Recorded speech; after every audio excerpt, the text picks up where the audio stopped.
Hello sir నమస్తే. బాగున్నారా? ఈరోజు కూర అరై కీరై. ఇది తమిళనాడులో చేస్తారు. టేస్ట్ చాలా బావుంది. అండ్ హెల్త్ బెనిఫిట్స్ కూడా చాలా ఉంటాయి. తెలుగులో దీన్నేమంటారో తెలవదు. కామెంట్స్‌లో చెప్పండి.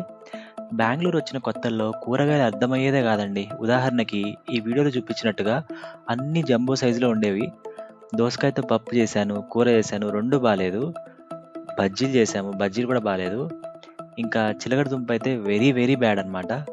సో, బై మిస్ మనకి పేరు తెలియక ఆన్‌లైన్‌లో తోటకూర అనుకోని ఇది ఆర్డర్ ఇచ్చాననమాట.